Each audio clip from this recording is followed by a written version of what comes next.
आपने बोला कि आप सिविल सर्विसेज के लिए कर रहे थे ट्राई, तो उस फील्ड से लेके और ये वाले फील्ड में तो आई मीन बहुत अंतर है। तो यहाँ तक की जर्नी आपकी कैसे आई है? मैं वहाँ से यहाँ तक का सफ़र कैसे आपने किया? And then actress. हाँ, बिकॉज़ काफ़ी अलग दिशाएँ राइट। हैं। मेरे मन में बस इतनी ही सी बात थी कि मेरी इस बुक को पढ़ के अगर किसी भी इंसान के मन में एक सेंटेंस का भी, उस एक सेंटेंस का भी असर आ जाए और वो अपनी ज़िंदगी में उस चीज़ को लागू करने, बिल्कुल। तो मेरे लिए बहुत बड़ी बात होगी। इट इज़ लाइक कि change begins with that one step. Right. लोगों को ये भी पता नहीं होता है कि उनको क्या करना है, क्या बनना है। तो आपका उस एज में इतना मैच्योरिटी लेवल डेवलप हो गया था, उसके पीछे का रीज़न क्या है? सबसे पहले तो मुझे लगता है कि मैच्योरिटी का एज से जो कोरिलेशन है, जो जनरली लोग समझते हैं, कहीं ना कहीं वो शायद उतना सही नहीं है। हेलो, नमस्ते, राम राम जी। मैं इशिका चौधरी एक बार फिर से आप सबका स्वागत करती हूँ अपने चैनल देसी चौधरी पर। दोस्तों, आज जो हमारे साथ मेहमान हैं वो बहुत ख़ास हैं। उनका नाम है मंशा इमाम।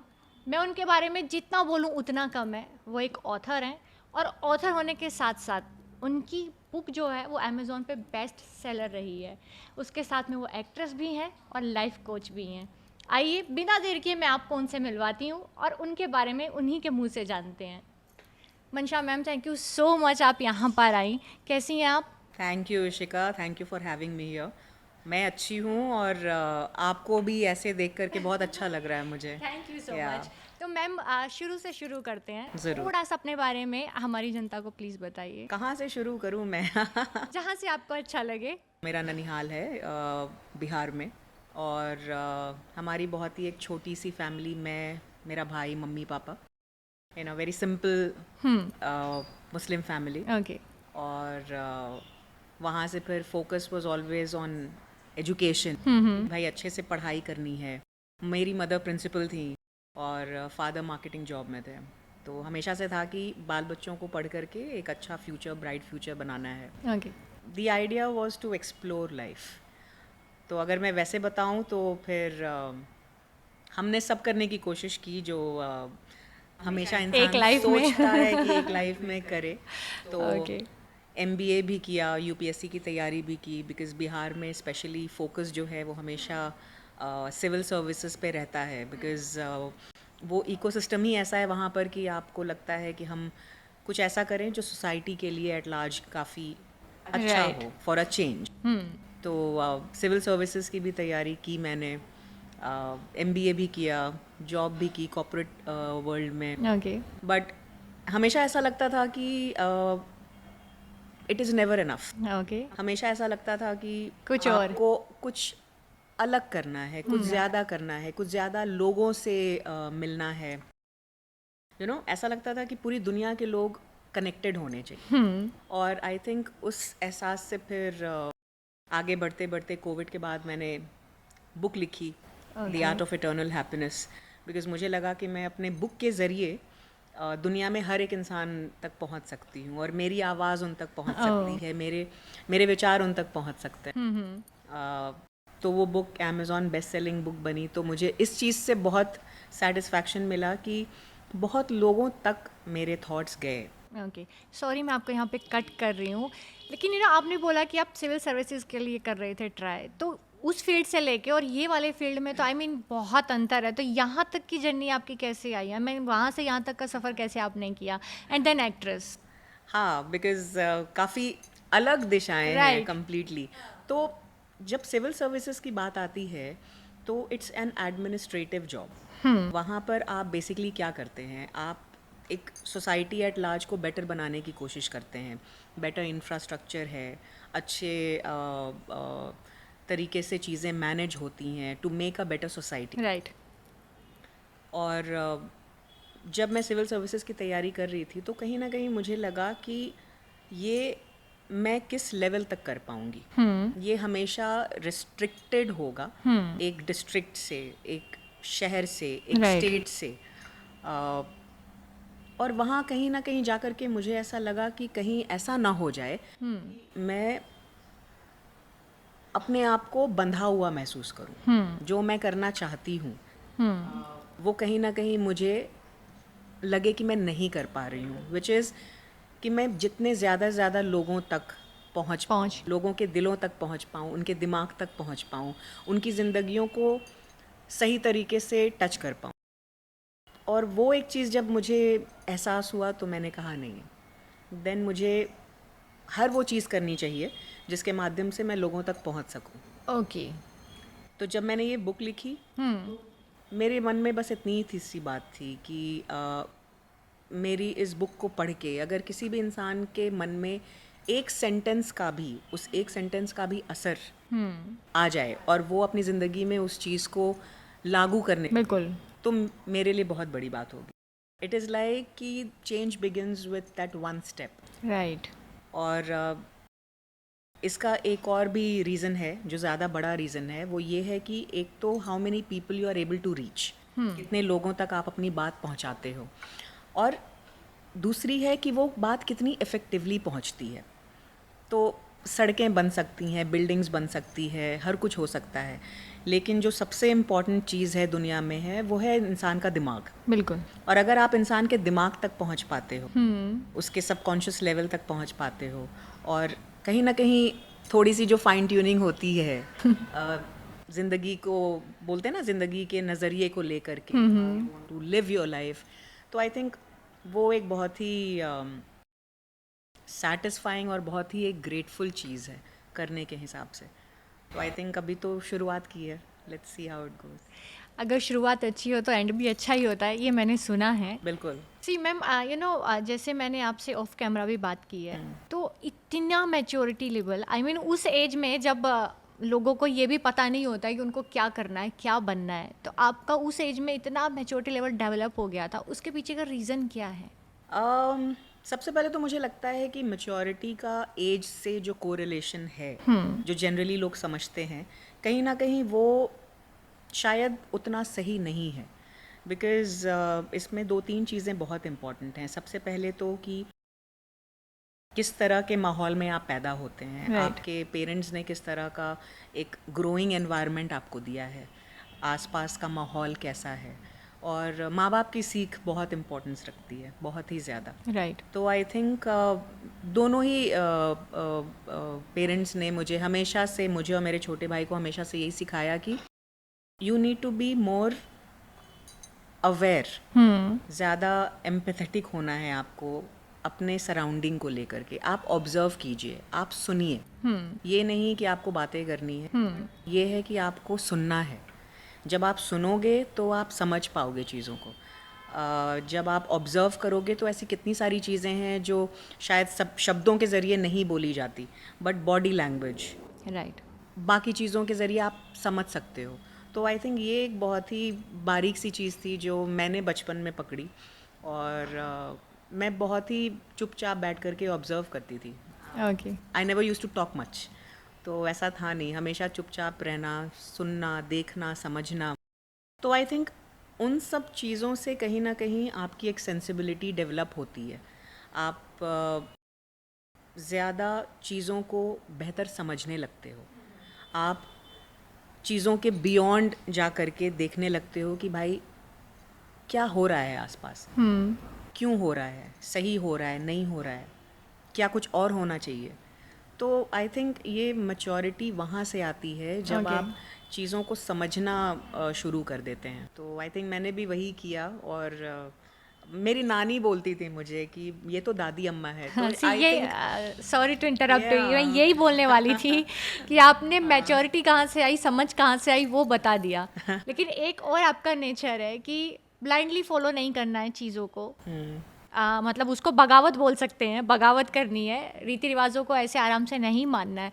तो वो नेचर आपका कहाँ से आया? इशिका, मुझे ऐसा लगता है ना, और आज से नहीं, बचपन से ही हाँ. हमेशा से ये लगता रहा कि मैंने ना हर चीज़ पे सवाल उठाया। हाँ। मैंने सवाल इसलिए नहीं उठाया क्योंकि मुझे लगा कि सवाल उठाना मेरा काम है। मैंने सवाल इसलिए उठाया ताकि मैं समझ पाऊँ कि जो भी हमारे आसपास हो रहा है वो क्यों हो रहा है, हमें जो भी कुछ करने के लिए कहा गया वो क्यों कहा गया, जो कि सबको है जानना ना। चाहिए। तो ये चीज़ मैंने अपनी बुक में भी लिखी है, बहुत छोटी सी चीज़ है कि हम पैदा होते हैं, उसके बाद हमारा नाम रख दिया जाता है और आसपास में लोग डिसाइड करने लगते हैं कि ये बड़ा होकर इंजीनियर बनेगा, ये डॉक्टर बनेगी, ये कुछ बनेगा, और फिर हम इसकी शादी कर देंगे, इस स्कूल में पढ़ाएंगे, जो भी चीज़ें होती हैं जो एक नॉर्मल सोसाइटी में होती हैं।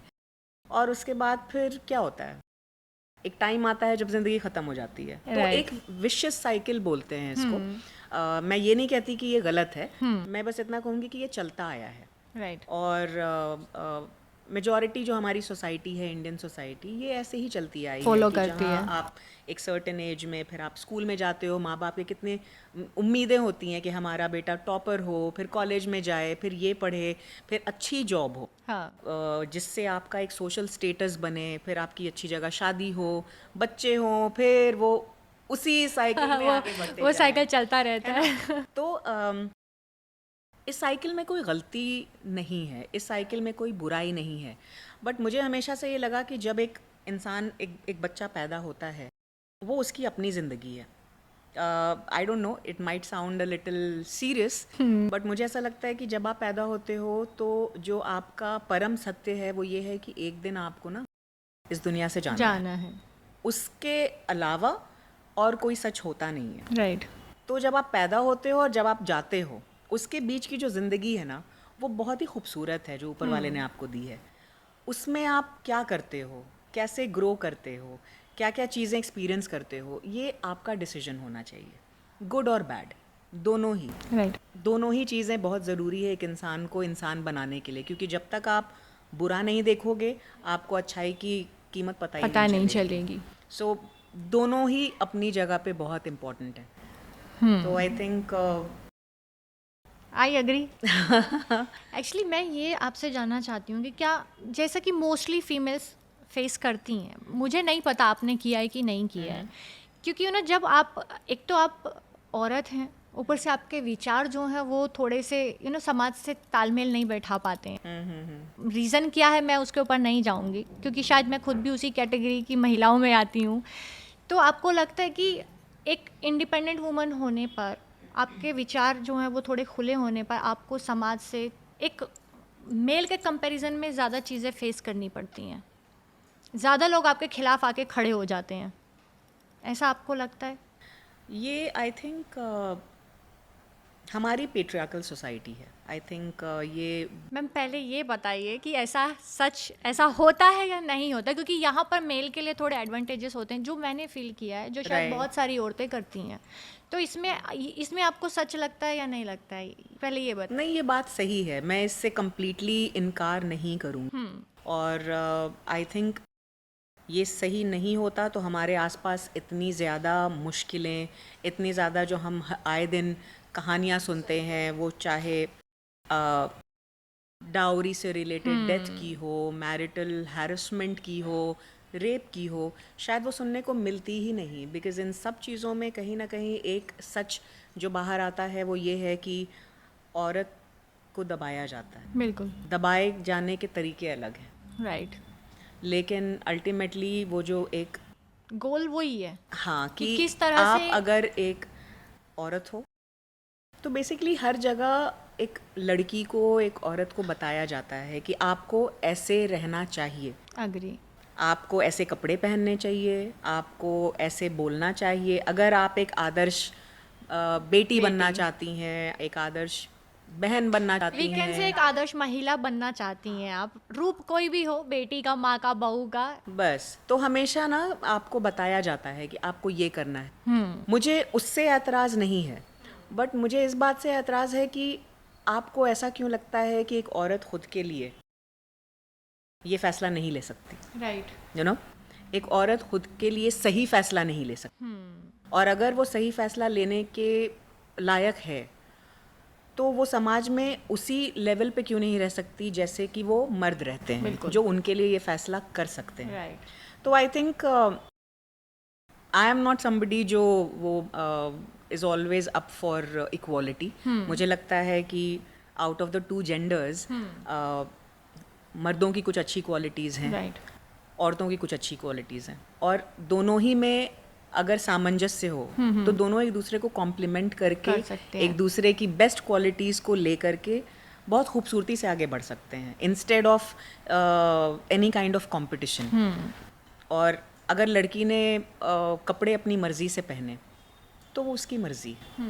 अगर उसने फॉर एग्जाम्पल ऐसे कपड़े पहने जो किसी और को लग रहा है कि Revealing वो है। सही नहीं है या वो अनकंफर्टेबल है, फिर भी किसी और को हक नहीं बनता कि आप उस पे किसी भी तरह की राय दें। वो इसलिए है बिकॉज वो उसकी चॉइस है। इस्लाम में एक चीज़ बोली जाती है कि आप अपने कर्मों के लिए जिम्मेदार खुद हो। जिम्मेदार है मैम। ये एंड आई एम सब श्योर ये जगह चीज़ हर जगह है। राइट, सब जगह बोलने के और करने के तरीके अलग होते हैं। तो मेरा कहना है कि जो आपने किया वो आपके लिए सही, लेकिन जो मैं करूँ वो मेरे लिए सही। तो अगर कोई लड़की मुझे छोटे कपड़ों में दिख रही है, अगर मैं उसकी तरफ बुरी नज़र से ना देखूँ तो मैंने अपना काम किया। बिल्कुल। जस्ट बिकॉज उसने छोटे कपड़े पहने तो मुझे हक नहीं बनता कि मैं उसको किसी भी तरीके से उसके कैरेक्टर पे सवाल उठा या कुछ ऐसी हरकतें करूं जो गलत है। राइट। तो आई थिंक ये बहुत छोटी चीज़ें हैं, बट अगर समाज इन चीज़ों को समझ जाए तो बहुत कुछ आसान हो सकता है महिलाओं के। हाँ, हमारा देश ही माँ सरस्वती, माँ काली, माँ दुर्गा का देश है। लेकिन जितना हम और बोलते हैं ना कि गॉडेसेस को पूजते हैं, क्या हम उतना ही अपने रोज़मर्रा की ज़िंदगी की औरतों की इज्जत करते हैं? तो आई थिंक ये सवाल कहीं ना कहीं हर मर्द के दिल में अगर आए और वो खुद वो जवाब दे पाएँ तो क्या ही कहना है। लाइफ आसान हो जाएगी। राइट। तो मैम जैसा कि एक चीज़ तो आपको पता होगी, मुझे भी पता है कि सोसाइटी तो ऑब्वियसली आपके खिलाफ रही होगी, राइट। पेरेंट्स का कितना सपोर्ट था? मतलब आपके जो थॉट्स हैं, आपके जो विचार हैं, आप जिस तरह से जीना चाहती थी, आपने रीति रिवाज को मतलब उतनी अहमियत नहीं दी, तो उसमें आपके पेरेंट्स का क्या रोल था? उन्होंने आपको सपोर्ट किया? आई थिंक जिस तरीके का माहौल मेरे पेरेंट्स ने मुझे दिया है शुरू से, उसकी वजह से ही जो मैं हूँ वो मैं हूँ। ओके। और इसमें सबसे इम्पॉर्टेंट बात ये थी इशिका कि माँ बाप ने बताया कि ज़िंदगी है, आप जियो, आप चीज़ें सीखो, आप दुनिया देखो, लेकिन अपने दिमाग को बंद मत करो। ओके। दिमाग को खोलो। खोला रखो। दुनिया में ऐसी कितनी चीज़ें हैं जो आप सीख सकते हो, उसके लिए लेकिन आपका थॉट प्रोसेस बहुत ओपन होना चाहिए। ओके। अगर आप थोड़ी सी चीज़ें देखोगे और आपको लगेगा कि बस उतनी चीज़ों में दुनिया समाई है, जैसे कहते हैं ना कुएं के मेंढक, राइट। तो आपको कभी पता ही नहीं चलेगा कि दुनिया में कितनी चीज़ें सीखने, समझने और जीने के लिए बिल्कुल। हैं। तो माँ बाप ने हमेशा कहा कि सही बैलेंस के साथ चीज़ें देखो, एक्सपीरियंस करो, अपने फैसले खुद लो और अपने फैसलों के जो कॉन्सिक्वेंसेस हैं वो खुद फेस वो कर। खुद फेस करो, गुड और बैड। अगर बुरे होंगे तो क्या होगा, आपने अगर कोई गलत डिसीजन लिया, जब ले रहे हो तो वो आपको गलत नहीं लगता, लेकिन उसका असर गलत हो गया, तो क्या है, उससे आप सीखोगे राइट। कि मुझे नेक्स्ट टाइम क्या नहीं करना है। तो कोई भी लर्निंग वेस्ट जाती नहीं है। हाँ, जब समाज की बात आती है तो चूंकि वो एक्सपेक्ट करते हैं कि आप अगर छोटे हो तो जो बड़ों ने कह दिया वो आपने मान ली बात क्योंकि बड़े कह रहे हैं, या फिर आई थिंक अलग अलग फॉर्म्स में ये हर जगह दिखती है। लेकिन अगर वहाँ आप सवाल पूछते हैं और बहुत ही रिस्पेक्टफुली पूछते हैं, तो इसका मतलब ये नहीं है कि आपने किसी अथॉरिटी को क्वेश्चन किया। इसका मतलब ये है कि आप एक जागरूक मन के व्यक्ति हैं जो चीज़ें समझना चाहता है। And it is so beautiful कि अगर आप मुझे कहो कि उस रास्ते जाना है, मैं ये नहीं कह रही कि मैं नहीं जाऊंगी, मैं पूछ रही हूँ कि उसी रास्ते क्यों जाना है। एंड वहाँ पे मैं आपके ऊपर अगेन बहुत भरोसा कर रही हूँ कि आप मुझे सही जवाब दोगे। तो आई थिंक एक जो जनरेशन से चली आ रही है चीज़ें, जिसमें बहुत सारे रिचुअल्स हैं, कस्टम्स हैं, बहुत सारी सुंदर चीज़ें हैं, बहुत सारी चीज़ें हैं जो बस करने के लिए करते हैं, जो कहते हैं कि अरे सब करते हैं तो आप भी करो। तो मुझे लगता है कि हर एक जनरेशन के साथ आपको इवॉल्व होना चाहिए। आपको ख़ुद को, अपनी सोच को, अपने विचारधारा को, अपने माहौल को बेटर करना चाहिए, और वो तभी होगा जब आप सही सवाल पूछोगे। तो आई थिंक सवाल पूछने से किसी की इंसल्ट नहीं हो जाती बिल्कुल है, नहीं जैसा कि होती, लोगों को लगता है बिल्कुल कि नहीं होती। अगर हमें फॉलो नहीं किया तो हमारी इंसल्ट हो गई है, तो वैसा हाँ, नहीं मतलब होता। मुझे ऐसा लगता है कि चाहे वो दो दोस्त हों या घर में दो भाई बहन हो या पति पत्नी हो या कोई भी रिश्ता हो, right. We should all learn to agree to disagree. और ये इसलिए होता है बिकॉज हम एक इंडिविजुअल इंसान है, बिल्कुल। हमने जिंदगी एक तरीके से देखी, तो हमारे कुछ विचार हैं, आपके कुछ होंगे, तो माइंड हमेशा ओपन रखना चाहिए कि मैं आपसे क्या सीख सकती हूँ और आप मुझसे क्या सीख सकते हैं। I totally agree. तो आई थिंक वो अगर हम वैसा अप्रोच रखेंगे लाइफ में तो लर्नर्स माइंड जिसको बोलते हैं वो रहेगा, और आप हमेशा ना एकदम वो बच्चों वाली क्यूरियोसिटी लेके रहोगे जिंदगी में। फिर ये नहीं होगा कि भाई हमें सब कुछ मालूम है, नहीं, यूनिवर्स में कितनी चीजें हैं जो हमें नहीं मालूम है। राइट, यू नो, मतलब सब कुछ तो किसी को नहीं मालूम होता, तो लाइफ चली जाती है आपकी पूरे, कुछ ना कुछ फिर भी रह जाता है। अगर आप पूरा टाइम सीखने की कोशिश करो तो भी और आप बच्चों से सीखो, क्योंकि मैं तो हर किसी से सीखती हूँ। मैं आपके साथ बैठी हूँ इतनी देर, तो क्या पता मैंने बहुत सारे नुआंसेस सीखे, समझे। छोटे बच्चे कैसे होते हैं, वो हर चीज़ को बहुत ही क्यूरियोसिटी से देखते हैं। Correct. उनके मन में ये नहीं होता कि हमें सब मालूम है। जहाँ आपके मन में ये आ जाए ना, आपने अपने माइंड को ब्लॉक कर दिया, अपनी ग्रोथ को ब्लॉक कर दिया, अपने एवोल्यूशन को ब्लॉक कर दिया, बिकॉज आपको लग रहा है बस सीमित हो गए हम। बिल्कुल।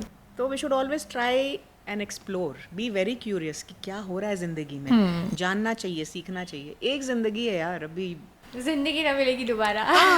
मतलब एक जिंदगी है। आजकल देखो एवरेज लाइफ स्पैन ही क्या हो गया, 60 इयर्स 70 इयर्स जो भी है। जिंदगी खुल के जीनी चाहिए, घूमो फिरो, खाओ पियो, एक्सपीरियंसेस लो। तो अभी ये मैं थोड़ा लीक से हटके कुछ आपसे पूछने वाली हूँ, क्योंकि मुझे ऐसे लग रहा है कि बहुत सीरियस हो गए हैं हम लोग। तो मैंने देखा कि पूरे टाइम आपके फेस पे ना एक स्माइल रहती है, यू नो, जो कि बहुत रेयर है, नहीं लोग मेंटेन कर पाते हैं। इसका रीज़न क्या है? आई मीन आप कैसे इतने पॉजिटिव रह पाते हो? कैसे आप पूरे टाइम आपके फेस पे एक स्माइल होती है, जो कि बहुत अच्छी बात है और सबके साथ होना चाहिए, लेकिन नहीं होती है। तो इसके लिए कोई मंत्र है क्या, कुछ आप फॉलो करती हैं? But I can see a smiling face on your, I mean, but I can see you also smiling. ये अभी है, मतलब मैं आपकी तरह पूरे टाइम मेंटेन नहीं कर सकती हूँ, तो मैं खुद भी जानना चाहती हूँ। I think मैंने ज़िंदगी को बहुत सिंपल तरीके से रखा है, नो कॉम्प्लिकेशंस। मुझे जो करना है वो मैं करती हूँ। मैं बहुत ग्रेटफुल हूँ कि मैं हर दिन सुबह जब उठती हूँ तो मैं सांस ले रही हूँ, मैं ज़िंदा हूँ। और मैंने देखा है कि लोग सुबह उठते हैं, अपनी रेगुलर रूटीन में लग जाते हैं, बट बहुत बारीक सी बात है कि आप आंखें खोल रहे हो और आप जिंदा हो। Why would you not be grateful for that, कि ऊपर वाले ने आपको एक और दिन दिया है जीने के लिए। तो आई थिंक ये जो पॉजिटिविटी है ये वहाँ से आती है कि मैं बहुत शुक्रगुजार हूँ। इतनी सुंदर जिंदगी है, it's a beautiful mind that God has given, and you have beautiful face also. Thank you. तो मुझे ऐसा लगता है कि लाइफ को जितना सिंपल रखोगे आप, जितना सुंदर रखोगे, उतना अच्छा रहेगा, बिकॉज उतनी ही ज़्यादा आप एनर्जीज भी अट्रैक्ट कर पाओगे। बिकॉज कैसा होता है, आप देखो, आप किसी रूम में गए और मे बी सब सीरियस हैं, लेकिन अगर आप मुस्कुरा रहे हो, कोई ना कोई देख के आपको मुस्कुरा ही देगा। वो चीज़ कैसी होती है, इन्फेक्शियस होती है। एक मुस्कुरा रहे हैं तो दूसरा भी थोड़ा क्यूरियस हो जाता है कि भाई क्या चल रहा है, अरे अकेले अकेले क्यों हंस रहे हो। तो पॉजिटिविटी अल्टीमेटली वहाँ से आती है जहाँ पे आप समझते हो कि भाई लाइफ है, खुश रहना चाहिए। खुश रहने के लिए ऊपर वाले ने बहुत रीजंस दिए हैं। अगर आप अपने आप को कंपेयर करने चले जाओगे किसी के साथ, तो हमेशा ना खुश रहोगे, बिकॉज कोई ना कोई होगा जिसके पास आपसे बड़ा घर होगा, आपसे ज़्यादा बेटर क्लोथिंग्स होंगी, ज़्यादा अच्छा हस्बैंड होगा, ज़्यादा बेहतर पेइंग जॉब होगी, कोई ना कोई तो होगा। तो जो है उसके लिए थैंकफुल होना बहुत ज़रूरी है। ओके, तो आपने अभी बोला कि बेटर हस्बैंड होगा, क्योंकि आप खुद इतनी खूबसूरत हैं मैम, तो क्या मैं जान सकती हूँ कि शादी नहीं करने का रीज़न क्या है? आपका व्यक्तित्व इतना स्ट्रोंग है, आपके विचार इतने मजबूत हैं, क्या ये कहीं ना कहीं रीज़न हो सकता है कि आपने शादी नहीं की?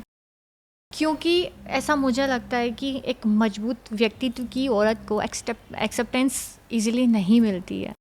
क्या ये रीज़न हो सकता है क्या कि आप किसी इंसान के साथ रहने से डरती हैं, या फिर आप अकेले में ही ऐसा फील करती हैं कि नहीं मैं खुश हूँ?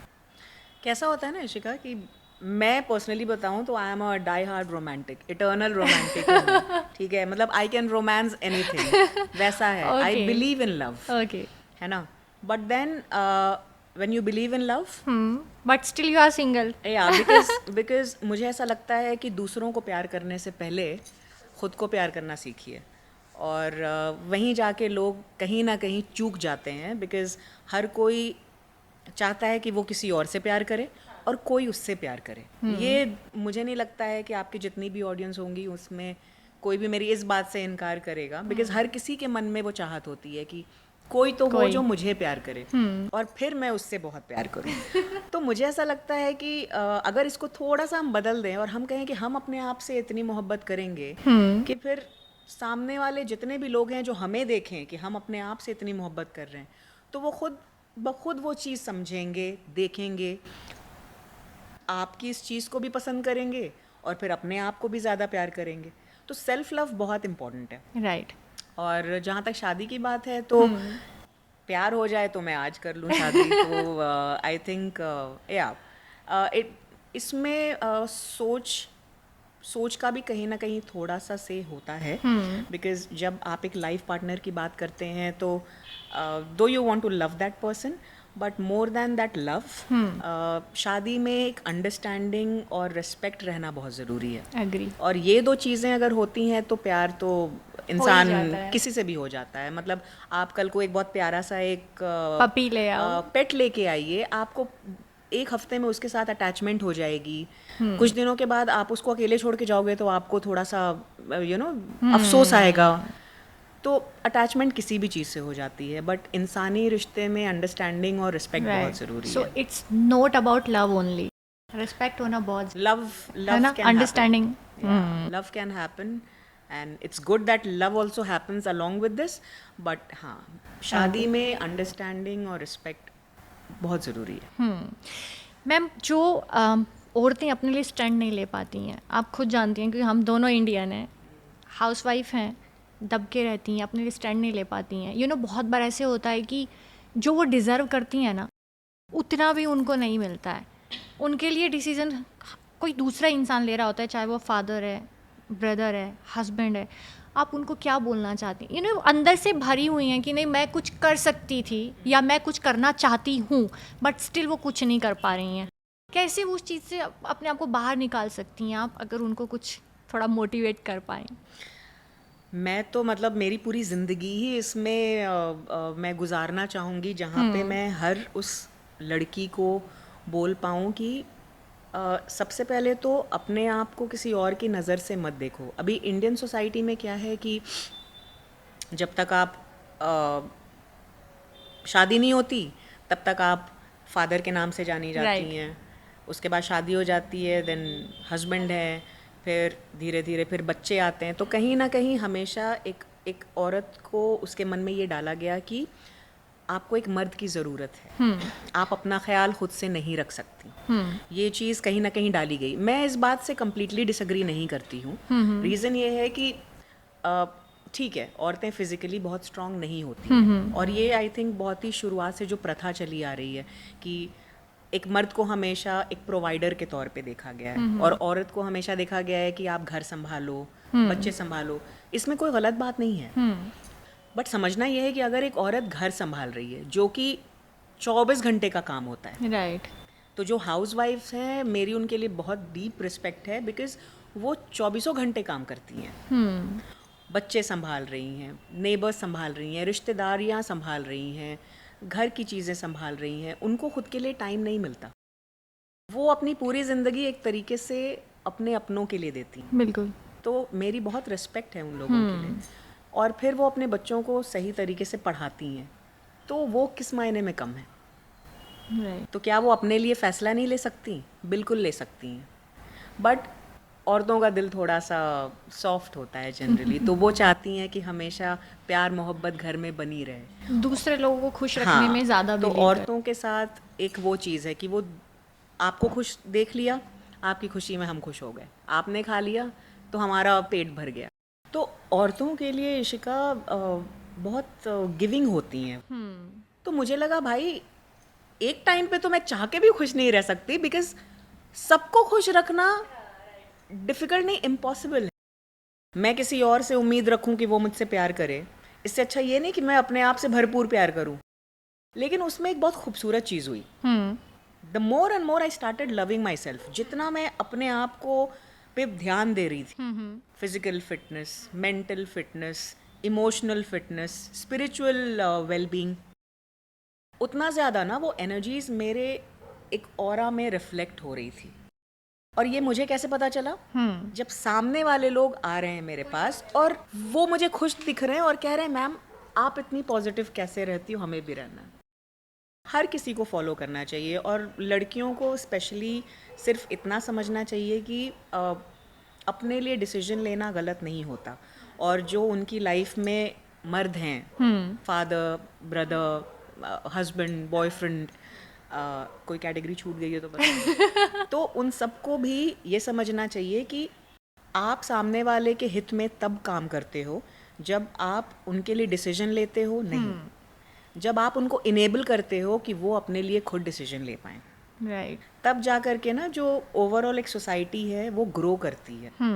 अदरवाइज हमेशा वो डिसबैलेंस ही होगी. कोई देंगे और कोई लेने की पोजीशन में रहेगा. मैं ऑफ कैमरा और अभी भी आपसे बात कर रही हूँ तो मुझे ऐसे लगता है कि मैं खुद से बात कर रही हूँ एकदम मिरर देख के. तो मैं जो आप बोल रहे हो ना मैं बहुत अच्छे से रिलेट कर पा रही हूँ क्योंकि मेरे थॉट्स भी बिल्कुल वैसे ही हैं. क्या बात है. तो हाँ, मुझे लगता है इनफैक्ट आपके और मेरे नहीं, हर औरत के वैसे ही थॉट्स होने चाहिए. अपने लिए जीना सबको आना चाहिए. और एंड आई थिंक इसमें कोई बुराई भी नहीं है. बुराई का तो सवाल ही नहीं है. बिकॉज घर किससे बनता है? औरत से बनता है ना. आई थिंक इस बात पे भी कोई डिसएग्री नहीं करेगा. एक औरत ही है जो घर बनाती है. तो अगर वो औरत फिजिकली फिट नहीं है, अगर वो औरत मन से खुश नहीं है, दिल से कहीं ना कहीं डिप्रेस्ड है, तो कहीं ना कहीं उसके बोलचाल में, तरीकों में वो चीज़ रिफ्लेक्ट होगी ना. तो अगर वो औरत अच्छी रहेगी, वो खुश रहेगी, वो हर तरीके से स्वस्थ रहेगी, तो वो पूरे घर को अच्छा रख सकती है. राइट. ये चीज़ समझने की ज़रूरत है. ये चीज़ समझने की ज़रूरत है और एक दूसरे को साथ लेके चलने की ज़रूरत है. और मुझे बहुत अच्छा लगा कि तुमने कहा कि तुम्हें लग रहा है कि ये तुम्हारी स्टोरी है, बट मुझे ऐसा लगता है कि ये हर किसी लड़की की कहानी होनी चाहिए. अगर हमारी इन बात से कोई एक भी लड़की जो कहीं किसी शहर में बैठी है और उसके मन में चल रहा है कि मैं क्या पढ़ूं या मैं इस लड़के से शादी करूं या नहीं करूं, और अगर वो ये समझ पाए कि मैं अपनी लाइफ के लिए फैसले ले सकती हूँ, तो आई थिंक इससे बेहतर खूबसूरत कोई बात ही नहीं हो सकती. मेरा एक्सपीरियंस ऑफ कोर्स आपके जितना नहीं है. आप तो ऑथर हैं तो मतलब आप बहुत अलग लेवल पे सोचती होंगी. आपके विचार कुछ एक्सट्रीम होंगे. तो अगर मैं गलत हूँ तो प्लीज़ मुझे करेक्ट करिए. मुझे ऐसे लगता है कि एक स्ट्रॉन्ग पर्सनालिटी की औरत होने से लाइफ में बहुत सारी चीज़ें आपको खोनी पड़ती हैं, बहुत सारे नुकसान उठाने पड़ते हैं. इस बात में सच्चाई है क्या? आपके हिस्से की सच्चाई क्या है? क्योंकि ऐसा मुझे लगता है कि जब आप एक स्ट्रॉन्ग वुमेन होती हैं तो आपको बहुत सारी चीज़ें खोनी पड़ती हैं लाइफ में. मैं आपको बस एक छोटी सी कहानी सुनाऊंगी जो शायद आपने अपने स्कूल में सुनी होगी. और वो कहानी उस प्रिंस की है जो महलों में है. सारे बोलते ना आराम की चीज़ें, ऐशो आराम की चीज़ों के बीच में है, और फिर भी वो उठता है और वो एक दिन रात के अंधेरे में गुम हो जाता है, जिनको हम गौतम बुद्धा के नाम से जानते हैं. तो क्या हुआ वहाँ पर? वहाँ पे भी ही got a sense of self realisation. उनको लगा कि नहीं, उनके पास कुछ जवाब नहीं है. वो कुछ अलग करना चाहते थे. उनकी सोच थोड़ी अलग थी. गलत नहीं थी, अलग थी. अगर आप उनकी ये आसपास के लोगों से पूछोगे जिनको वो छोड़ के गए, तो वो कहेंगे गलत किया. राइट. है ना. लेकिन अगर आप ये समझोगे कि उन्होंने जो किया वो क्यों किया, वो किसी चीज़ की तलाश में थे. जब वो गए और उनको जो एक सेंस ऑफ एनलाइटनमेंट हुआ बोध गया में, तो क्या हुआ? कई सारे चीज़ों के सवाल के जवाब आए उनके मन में, है ना. तो अगर आप अपने आप को बेहतर करने के लिए, अगर आप अपने आसपास का एनवायरनमेंट बेटर करने के लिए कुछ अलग करते हैं चीज़ें, सवाल उठाते हैं, डिस्कम्फर्ट झेलते हैं, सैक्रिफाइस करते हैं, तो वो गलत नहीं होता. It is part of your evolution. Right. आप शुरुआत से देखो, अब जिस तरह की सोच के आपके दादा दादी होंगे या उनके दादा दादी होंगे, हर एक जनरेशन में चीज़ें चेंज होती थोड़ी हैं। चेंज होती आई हैं। जो आज आप बोलते हो जेनजीज हैं, जिनका अपना एक living style and approach towards life है, तो नोबडी शुड से कि ये गलत है और ये सही है। हर किसी को अपने तरीके से ज़िंदगी जीने का, ज़िंदगी एक्सपीरियंस करने का हक होना चाहिए। राइट। और जैसे आपने पूछा कि सैक्रिफाइस, तो मैं इतना कहूँगी कि I have been blessed, because जितने भी लोग थे जिनको शुरुआत में बचपन में मेरा सवाल करना गलत लगता था, और घर के ही लोग थे सारे, नेबर्स थे, मेरे खुद के सारे रिलेटिव्स थे, तो उनको लगता था ये इतनी छोटी पिद्दी सी लड़की ये कैसे सवाल पूछ रही है, ये सवाल ही क्यों पूछ रही है, इसका काम है हमने बोल दिया कर लो। तो उनको लगता था कि मेरी मम्मी को बोला गया ये तो थोड़ी सी बदतमीज़ है, इसको तो बड़ों से बात ही नहीं करना आता, ये तो सवाल पूछती है उल्टा, तो कैसे चलेगा। और वही लोग हैं जिन्होंने जब देखा कि मैं बड़ी हुई और मैं कैसे निकली, और जब उनके मेरे इंटरेक्शंस होते थे और बातचीत होती थी, तो आज वही लोग हैं जो सबसे ज़्यादा रिस्पेक्ट करते हैं। ओके। तो आई थिंक समय लगता है हर चीज़ को समझने में, बिकॉज कोई भी चीज़ जब पहली बार होती है तो लोगों का जो इनिशियल रिएक्शन होता है वो थोड़ा सा शॉक और डिनायल का होता है। आप किसी भी चीज़ को इतनी आसानी से एक्सेप्ट नहीं करते हो ज़िंदगी में, आप सवाल ज़रूर उठाते हो। तो मेरा भी इतना कहना है कि सवाल उठाइए, सवाल उठाने में दिक्कत नहीं है, लेकिन अगर एक थिंकिंग माइंड है और वो जानना चाहता है कि हम कुछ क्यों करें, तो या तो जवाब दे दो या उसको खुद वो जवाब तलाशने दो, दोनों ही में कुछ गलत नहीं है। राइट। और सैक्रिफाइस इसलिए नहीं हुआ because I believe in energies. तो मेरा हमेशा से मानना रहा है कि I am so attracted towards the energy of sun, और मुझे हमेशा लगता है कि हम as a human, as a creature, हम सिर्फ एनर्जी हैं, राइट, नश्वर हैं हम। करेक्ट। तो मैं आपके लिए क्या कर सकती हूँ यहाँ बैठ के? मैं आपको सिर्फ और सिर्फ एक चीज़ दे सकती हूँ, और वो है एक एहसास जो मेरे जाने के बाद भी आपके साथ रहेगा। बिल्कुल। और कहीं ना कहीं मेरे लिए वो एक एनर्जी है जो हम शेयर करते हैं, हम किसी से भी मिलते हैं तो आपने सुना होगा कि I feel good talking to you, I don't feel like talking to you. तो सब कुछ गोल घुमा करके ना फीलिंग पे ही आ जाता है दुनिया में। फीलिंग से बड़ी कोई चीज़ नहीं है। मैं आपको खुद की कमाई नहीं दे सकती, आप मुझे अपनी लाइफ नहीं दे सकते। हम एक सिर्फ और सिर्फ वो एहसास बांट सकते हैं। राइट। तो जब इतनी सिंपल चीज़ है तो अच्छे एहसास क्यों ना बांटें फिर? मैम, चीज़ बहुत सिंपल है लेकिन लोगों को समझने के लिए बहुत मुश्किल लगती है। तभी तो कहते हैं ना, जब वो बोलते हैं ना कि जॉब कर ली, हाँ। बच्चे बड़े हो गए, फिर कहते हैं हमने ये दर्शन कर लिया, वो कर लिया, और उम्र के आखिरी पड़ाव में आकर के अगर आप ये चीज़ रियलाइज़ करते हो, फॉर एग्जाम्पल, तो क्या फ़ायदा हुआ? ज़िंदगी तो गुजर गई। तो लाइफ में जितना जल्दी आप इन सब चीज़ों को समझ पाओगे, उतना उतना आपके पास टाइम होगा ज़िंदगी को उतनी खूबसूरती से जीने का। जैसे मेरे लिए तो हर दिन एक नई ज़िंदगी है, तो मैं चाहती हूँ कि मैं एक एक मिनट ज़िंदगी जीऊँ। इतनी खूबसूरत जगह है ऊपर वाले ने बनाई है, there are so many beautiful places, so many beautiful people like you. I agree. to, you know, meet and talk to and share experiences. और कहीं ना कहीं आप देखोगे इशिका, कहीं भी चले जाओ दुनिया में, कुछ भी कर लो, हाँ। when you get to talk to a person, जब दो लोग आमने सामने बैठ के ना ऐसे हार्ट टू हार्ट बात करते हैं, तो कहीं ना कहीं आपको लगेगा कि यार ये तो बिल्कुल मेरे ही जैसा है। नहीं, आई एम सो सॉरी, यहाँ मैं आपके साथ एग्री नहीं करती हूँ कि मोस्टली लोगों को ऐसा नहीं लगता कि वो मेरे जैसे हैं। इनफैक्ट मुझे ऐसे लगता है कि मेरे जैसे बहुत कम लोग हैं, तो मेरे जैसे लोग मुझे नहीं मिलते हैं। लेकिन अभी आपसे मिलके मुझे बिल्कुल ऐसा लग रहा है कि आप बिल्कुल मेरे जैसी, या फिर मैं आपके जैसी हूँ। यू नो मैम, एक चीज़ है, मैं सिर्फ इंडिया के बारे में बात करूँगी। जैसे आपने बोला कि जो फीमेल्स होती हैं वो गिविंग नेचर की होती हैं ना, सॉफ्ट हार्ट होता है उनका, दूसरों की खुशी में अपनी खुशी ढूंढ लेती। बिल्कुल। आपको ऐसा नहीं लगता कि लोग उनकी इन्हीं चीज़ों का फ़ायदा उठाते हैं, फिर उनको थोड़ा दबा के और दबा के और दबा के फिर पूरा ही दबा दिया जाता है? सपोज मैंने कहीं सुना था कि एक छोटी सी स्टोरी है, एक हस्बैंड को कोई हेल्थ प्रॉब्लम हो जाती है, उसके घर के बाहर 4 व्हीलर खड़ी है, घर में सिर्फ हस्बैंड वाइफ हैं, और वो एम्बुलेंस को फ़ोन करती है, एम्बुलेंस नहीं आती है, और उस औरत को 4 व्हीलर चलानी नहीं आती, वो गाड़ी नहीं चला सकती है। वो इतनी मजबूर है कि अपने हस्बैंड को हॉस्पिटल तक भी नहीं लेके जा सकती है।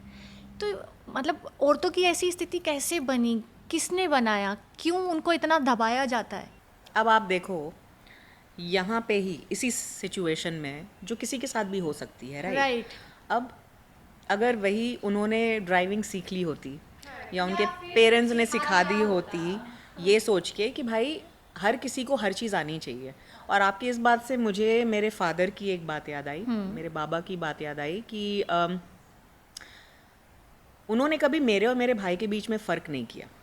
तो ये जो घर का माहौल था वो हमेशा ऐसा था कि 2 बच्चे हैं, जेंडर स्पेसिफिक कभी वो एहसास ही नहीं था। अगर हाँ, कपड़ों में लग सकता था कि बेटी है और बेटा है, बट उन्होंने हमेशा एक ही चीज़ बताई कि बेटा हमेशा ना सेल्फ रिलायंट रहो। किसी भी चीज़ के लिए अगर आप किसी पे डिपेंडेंट हो, कोई भी चीज़ हो सकती है, खाना बनाना, किसी अच्छे थॉट या फिर किसी चीज़ को बोलते हैं ना, किसी चीज़ की एडवाइस लेना, या फिर कोई भी चीज़ हो सकती है, लाइक यू सेड ड्राइविंग और बेसिक चीज़ें, आपको सेल्फ रिलायंट होना चाहिए। और आई थिंक ये चीज़ मेरा भाई, हम दोनों ने इस चीज़ को समझा। तो मेरे भाई को मम्मी ने बचपन से ही वो सिखाया कि बेटा चाय बनाओ या तुम्हें खाना बनाना आना चाहिए। तो हमारे यहाँ वो माहौल हमने देखा ही नहीं कि जहाँ पे लड़की और लड़के में फ़र्क किया गया। आप ऐसा देखते होगे ना कि बड़ी बहन है जा रही है तो कहते हैं अरे छोटे भाई को साथ में लगा देते हैं कि अरे जाओ ना, दीदी को साथ लेके जाओ, अकेले मत जाने दो। अब वो छोटा बच्चा क्या करेगा वहाँ पे? बट वो ना एक दिमाग में एक बैठी हुई धारणा है कि लड़का तो साथ में है चाहिए। बट उसकी जगह अगर आप उस बच्ची को इनेबल कर दो, एम्पावर कर दो कि वो गुड टच बैड टच समझ पाए, कि वो अपने डिफेंस में खड़ी हो पाए, सही गलत का फ़र्क कर पाए, तो वो एक बेटर समाज नहीं होगा। करेक्ट। और इसमें एक अच्छी एजुकेशन का भी मुझे लगता है कि बहुत हाथ है। एजुकेशन का हाथ तो हमेशा ही होता है, लेकिन मुझे ऐसा लगता है कि जो मेन कोर एजुकेशन है वो स्कूल से ज़्यादा घर, परिवार, रिश्तेदार, सगे संबंधी और आपका जो नेबरहुड होता है वो होता है, राइट। और वहाँ से जो आप चीज़ें सीखते हो वही आप जा कर के दुनिया में लागू करते हो। अभी जॉब करने के लिए लोग पढ़ाई करते हैं, राइट? मेरा मानना है कि जो भी एजुकेशन सिस्टम बनाया गया that was more to do with acquiring a job, कि अच्छा MBA कर लिया है, अभी ये जॉब करनी है, डॉक्टर बनना है तो MBBS कर लिया, तो उसके लिए मुझे 12th में क्या कहते हैं आपका बायो और ये सब लेना पड़ेगा, BCom करना है तो कॉमर्स का ये लेना पड़ेगा, मैथ में अच्छा होना चाहिए। सो हमारी education system, those 15 years of study that we have, वो इसलिए है कि भाई कल को आपको एक अच्छी जॉब मिले। उससे ज़्यादा अनफॉर्चुनेटली नहीं है, सॉरी टू, बट रियलिटी यही है। और पहले गिनी चुनी जॉब्स भी होती थी, बट अब क्या है, अब फोकस है टैलेंट पे। तो अब बात चली गई कि सॉरी मैं थोड़ा तो डेविएट कर रही हूँ यहाँ पे, बट ये ज़रूरी है बोलना कि अब ऐसा नहीं है। अब अगर आप एक स्पोर्ट्स पर्सन बनना चाहो, एक पेंटर बनना चाहो, करो ना। जिस चीज़ का टैलेंट है, जो बचपन से अगर माँ बाप ने देखा कि है बच्चे में, तो करने दो उसको, क्योंकि अल्टीमेटली उसकी खुशी उसमें है। जॉब करके आप पैसे ज़रूर कमा रहे हो, हालांकि मेजॉरिटी दुनिया यही कर रही है, बट क्या वो पैसे कमा के खुश हैं? ये सवाल उनको खुद से पूछना है। राइट। तो मैम हम आपकी बुक पे आते हैं। आपने जो बुक लिखी है तो उसमें सारे आपके लाइफ के इंसिडेंट्स, मतलब आपकी लाइफ से इंस्पायर है वो पूरी की पूरी, या फिर आपने आपके आसपास जो माहौल था कुछ वहाँ से भी पिक किया है? तो जब मैंने ये बुक लिखी the art of eternal happiness, तो आइडिया ये था कि आपको अल्टीमेटली खुश रहना है, और वो खुश आप तब रह पाओगे ना जब आप समझो कि आपकी खुशी है किस चीज़ में। राइट। कोविड के पहले क्या था, लोगों ने इतना बड़ा एपिडेमिक नहीं देखा था, स्पेशली इंडिया में। लेकिन कोविड के बाद तो जब देख लिया, समझ लिया कि ज़िंदगी कैसे बहुत आसानी से ख़त्म हो जाती है, उसके बाद भी लोग ऐसी चीज़ों को लेकर के अनग्रेटफुल हैं। तो मुझे लगा कि नहीं, मुझे ये बुक लिखनी है और मुझे सिर्फ हैप्पीनेस की परिभाषा जो है लोगों के मन में, सिर्फ उसको थोड़ा सा ना ट्वीक कर देना है। ओके। That's it. मुझे ये नहीं लोगों को सिखाना है कि आप खुश कैसे रह सकते हो। मुझे लगता है हर किसी को मालूम है चीज़ें। मेरा काम है कि मैं अपनी बुक के ज़रिए, और इसलिए नाम भी मैंने ऐसा रखा, the art of eternal happiness, कि अगर आप वो समझ जाओ ना कि हैप्पीनेस अल्टीमेटली कहाँ पे है, बिल्कुल। तो आप हमेशा खुश रहोगे, आप हमेशा पॉजिटिव रहोगे। लोग आपको देख के अचंभित होंगे कि भाई इतनी खुश ये कैसे? इंसान, ये मतलब it's not about only smiling, कि भाई क्या है ये। बिल्कुल। और वो उससे बड़ी सोशल सर्विस कुछ नहीं है, बिकॉज किसी पॉजिटिव इंसान को देख के दूसरा इंसान खुद ही पॉजिटिव होने की वो आ जाता है दिल में। बिल्कुल, वो वाइब्स होती है ना एक, आप किसी खुश इंसान के साथ बैठोगे खुश हो जाओगे, दुखी के साथ बैठोगे दुखी हो जाओगे। तो इसीलिए तो ये बुक का भी वही था कि मैं सिर्फ वो डेफिनेशन चेंज करना चाह रही थी। और डेफिनेशन क्या है शिका, बहुत सिंपल बताऊं। हाँ। मैं ये कर लूँगी तो मैं खुश हो जाऊँगी, मैं ये पा लूँगी तो मैं खुश हो जाऊँगी, मैं ये खरीद लूँगी तो मैं खुश हो जाऊँगी, मैं वहाँ पढ़ लूँगी तो मैं खुश हो जाऊँगी, मेरी किसी बहुत हैंडसम बंदे से जिसकी सैलरी इतनी हो जाए शादी तो मैं खुश हो जाऊँगी। नहीं, खुशी को किसी ना बहाने से मत जोड़ो। खुश रहने का खुश रहो बिकॉज आप जिंदा हो। ऊपर वाले ने आपको सद्बुद्धि दी है, अच्छी सोच समझ दी है, अच्छा शरीर दिया है, सांस ले पा रहे हो, उन सब चीज़ों के लिए तो शुक्रगुजार रहो। बिल्कुल। और अगर उसके लिए शुक्रगुजार हो तो खुश ऐसे ही हो जाओगे। कंटेंटमेंट बहुत इम्पॉर्टेंट है। आप जब मन से ये सोचते हो ना कि नहीं, जो है वो बहुत अच्छा है, जब दूसरों से कंपेयर नहीं करते कि अरे उनके पास तो बेटर है ना, तो आधे रीज़न वही है। वो कौन सा था ओनिडा का, ओनर्स एनवी, क्या था, ओनर्स प्राइड नेबर्स एनवी, ऐसा कुछ था ना उसका, वो यही था। एक्चुअली मेरे पापा भी एक बात बोलते हैं हमेशा कि इंसान अपने दुख से दुखी नहीं है, दूसरे की खुशी से दुखी है, कि उसके पास मुझसे ज़्यादा है, मुझसे बेहतर है। बिल्कुल बिल्कुल। और यही चीज़ की वजह से मैंने अपनी बुक को बहुत सिंपल रखा है। आइडिया ये नहीं था कि मैं किसी को सिर्फ ज्ञान दूँ। मुझे ऐसा लग रहा था कि जब मेरी बुक पढ़ें, और बुक का नाम भी मैंने स्पेसिफिकली इसीलिए रखा the art of eternal happiness, कि लोगों को लगे इटर्नल हैप्पीनेस कैसे हो सकती है भाई साहब, कोई हमेशा कैसे खुश रह सकता है भाई साहब, हमारे तो इतने पचड़े हैं दिन भर के, ओके। कैसे खुश रहेंगे।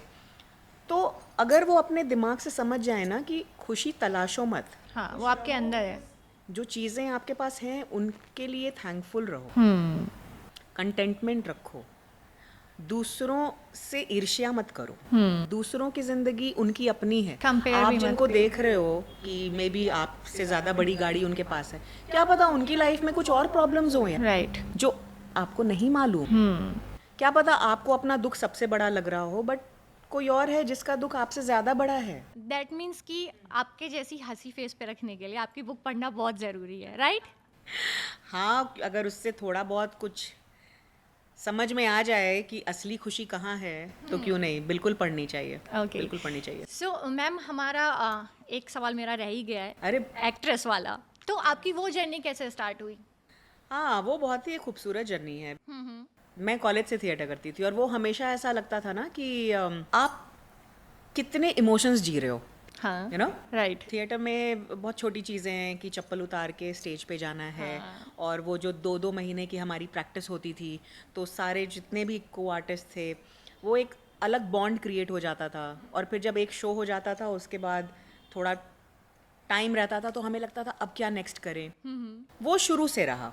और ज़िंदगी में बाकी चीज़ें करते करते, कॉर्पोरेट लाइफ, जो बुक थी मेरी the art of eternal happiness, उसके बाद पिछले साल एक टाइम आया जब मुझे ऐसा लगा कि जो चीज़ मैं दुनिया को कह रही हूँ, हाँ।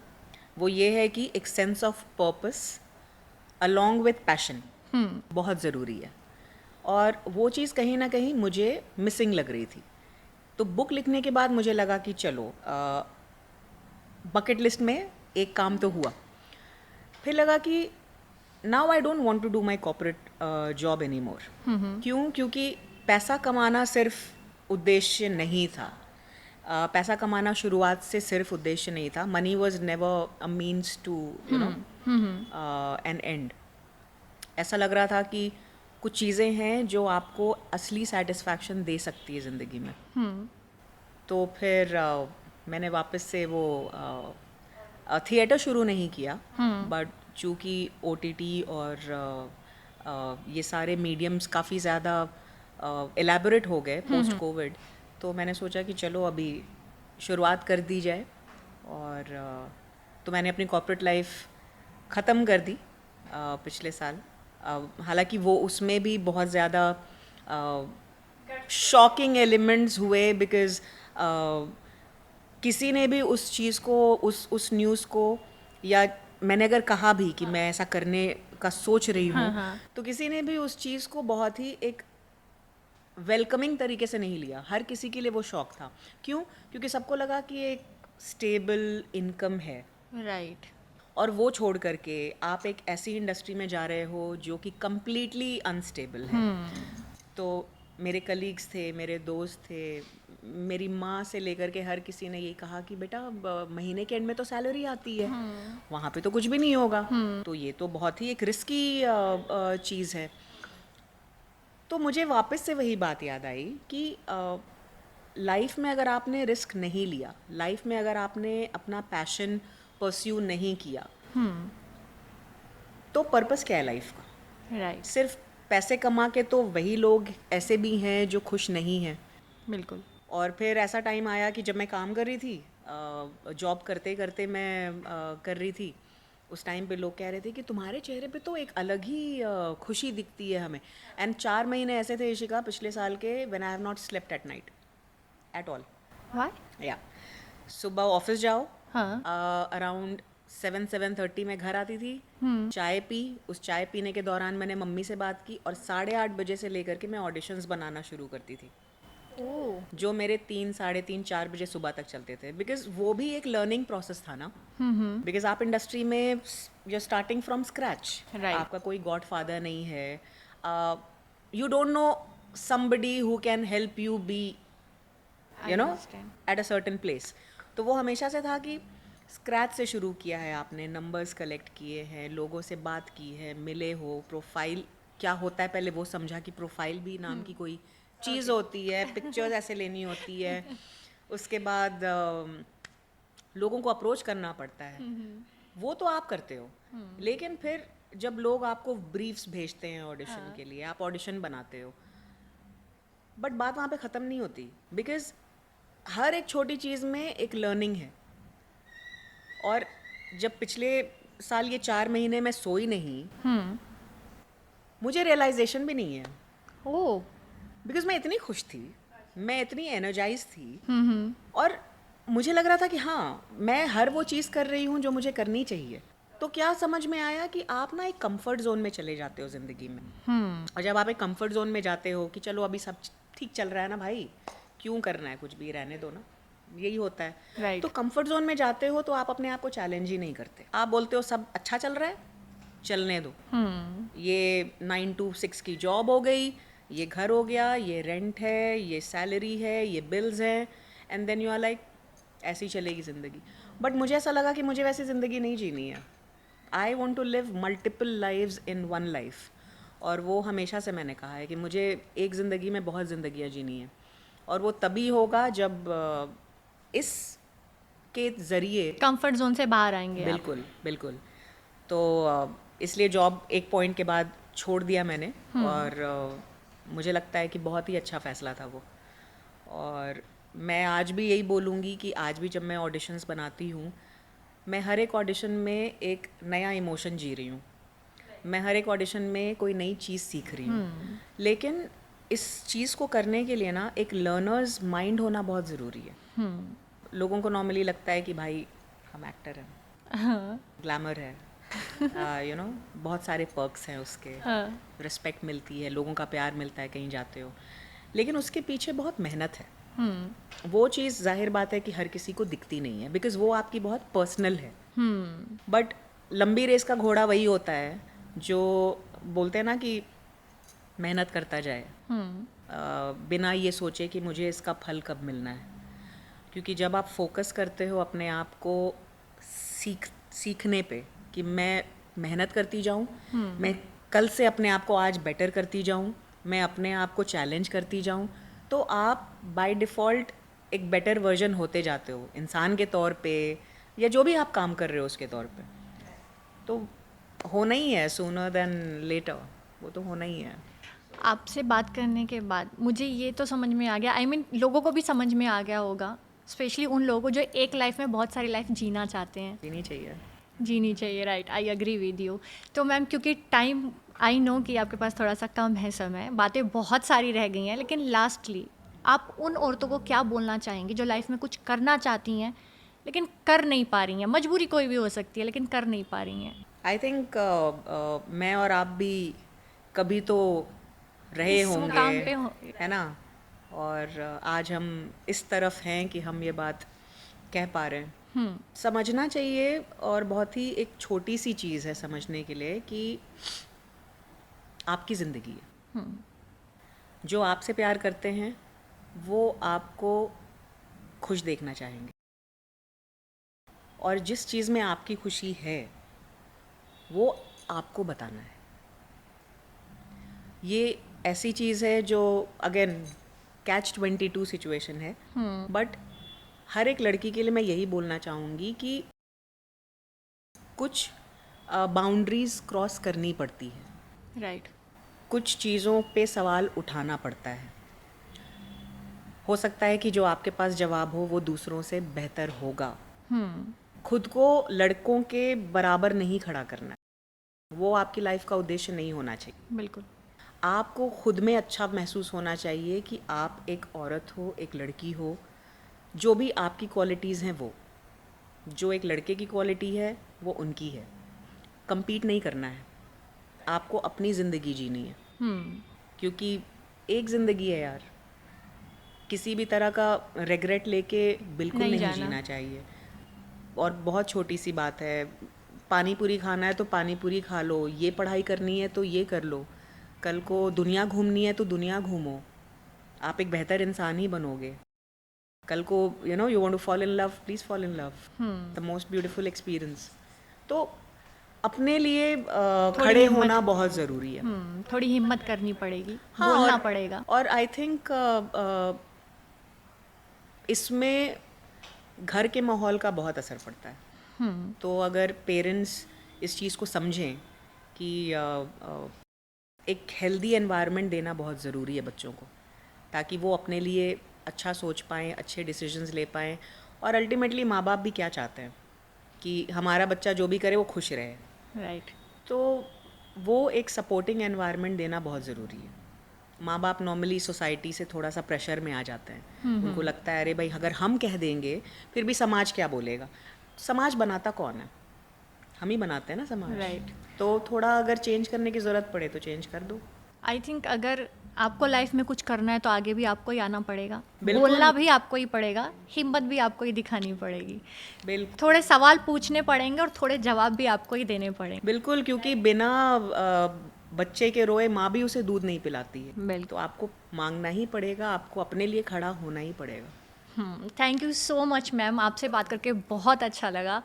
और शायद मैं आपको दोबारा भी तकलीफ़ देना चाहूँगी क्योंकि हमारी काफ़ी सारी बातें अभी अधूरी रह गई हैं, पर थैंक यू सो मच कि आपने अपना इतना समय दिया। आने के लिए बहुत बहुत धन्यवाद। Thank you Ishika, thank you so much मुझे यहाँ बुलाने के लिए। और मुझे बस ऐसा लगा कि हम बस मन की बातें कर रहे हैं, और अगर हमारी बातें सुन के इंडिया में जितनी भी बेटियाँ हैं राइट। और बहनें हैं, अगर वो अपनी ज़िंदगी बेटर कर पा रही हैं और उसमें खुश हैं, तो आई थिंक हम जो कर रहे हैं वो सही कर रहे हैं। बिल्कुल, इससे अच्छी कोई बात नहीं हो बिल्कुल, सकती। Thank you so much. Thank you. तो आपने अभी सुना मैम को कि अगर आप लाइफ में कुछ करना चाहते हैं तो हिम्मत भी आपको करनी पड़ेगी, सवाल भी आपको ही करने पड़ेंगे और जवाब भी देने पड़ेंगे।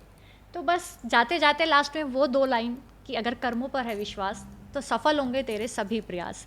मैं मिलती हूँ आपसे नेक्स्ट पॉडकास्ट में, तब तक के लिए राम राम जी।